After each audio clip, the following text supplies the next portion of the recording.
Hello दोस्तों, जल प्रतिबिंब और दर्पण प्रतिबिंब से संबंधित नेक्स्ट क्वेश्चन पे हम लोग चलते हैं।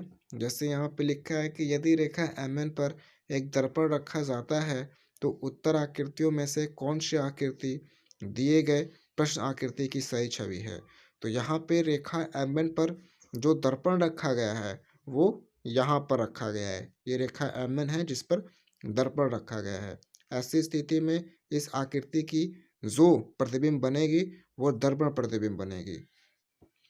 और ये जो ट्रायंगल है जो कि राइट साइड उपस्थित है, इस ट्रायंगल का दर्पण प्रतिबिंब बनने के बाद स्थान राइट साइड से लेफ्ट साइड चला जाएगा। और ये वाला जो फिगर है ये लेफ्ट साइड से राइट की तरफ टर्न होकर आ जाएगा और ऊपर ही रहेगा, ना कि नीचे रहेगा। अब जैसे अगर ऑप्शन ए की बात करें तो ये राइट साइड में ही ट्रायंगल है, जबकि इस चीज़ का लेफ्ट साइड होना चाहिए, तो ये नहीं होगा। इसी प्रकार बी भी नहीं होगा। सी और डी की बात करें तो सी में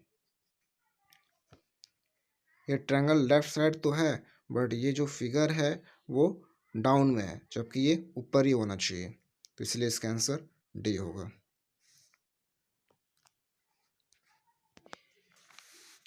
इस वाले क्वेश्चन में जो रेखा ए बी है वो कुछ ये रेखा ए बी है जहाँ पे दर्पण रखा गया है। तो जब ए बी रेखा पे दर्पण रखा जाएगा तो ऐसी स्थिति में इस फिगर का जो प्रतिबिंब बनेगा वो जल प्रतिबिंब बनेगा। और ये जो कलर किया हुआ है ये ऊपर चला जाएगा और ये चीज़ नीचे चला आएगा।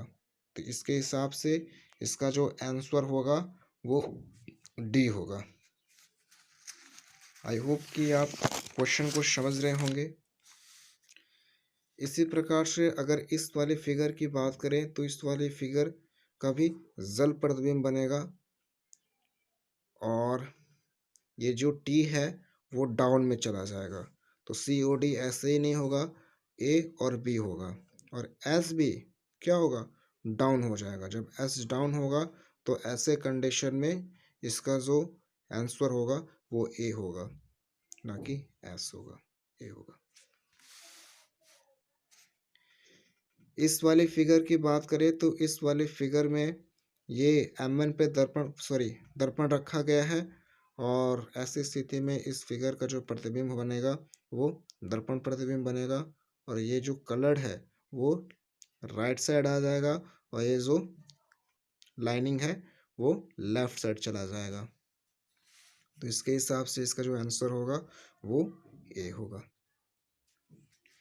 11 नंबर क्वेश्चन की बात करें तो 11 नंबर क्वेश्चन में भी MN रेखा पे दर्पण स्थित है और ऐसी स्थिति में इस फिगर का प्रतिबिंब भी दर्पण प्रतिबिंब बनेगा। और ये जो राइट साइड है वो लेफ्ट साइड चला जाएगा। तो ऐसे कंडीशन में इसका आंसर डी हो जाएगा।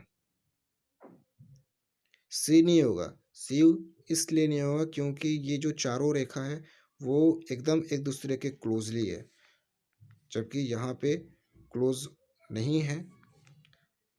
D is right answer. 12वां की बात करें तो 12वां वाले क्वेश्चन में ये जो MN रेखा है यहाँ पे दर्पण स्थित है और ऐसी स्थिति में इस फिगर का प्रतिबिंब जल प्रतिबिंब बनेगा, क्योंकि जब भी दर्पण अप या डाउन उपस्थित होता है तो उसका जल प्रतिबिंब ही बनता है। और ऐसे कंडीशन में इसका जो आंसर होगा वो बी होगा। डी और ए नहीं हो सकता क्योंकि ये चीज़ें यहाँ पर ऊपर है और ये लेफ्ट साइड है, तो लेफ्ट साइड तो ऐसे नहीं बनता जल प्रतिबिंब में। और ए में ट्रायंगल ऊपर तो होगा नहीं क्योंकि यहाँ पे MN रेखा पे उपस्थित दर्पण इस फिगर के ऊपर है, तो ये चीज़ें नीचे चली जाएगी। ये बी आंसर होगा इसका। 13वां क्वेश्चन में कुछ एरर है, इसको हम छोड़ देते हैं। 14वां क्वेश्चन में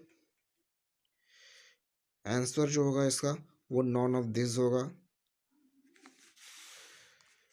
15वां क्वेश्चन में भी इस फिगर का दर्पण प्रतिबिंब सॉरी नहीं बनेगा, जल प्रतिबिंब बनेगा, क्योंकि ये चीजें इस फिगर के नीचे है।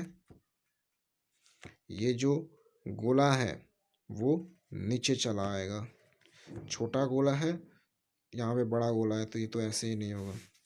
बी भी नहीं होगा, सी भी नहीं होगा, आंसर इसका डी होगा। आई होप कि आपको क्वेश्चन समझ में आया होगा। पसंद आए वीडियो तो लाइक कमेंट और शेयर ज़रूर किया करें। जय हिंद।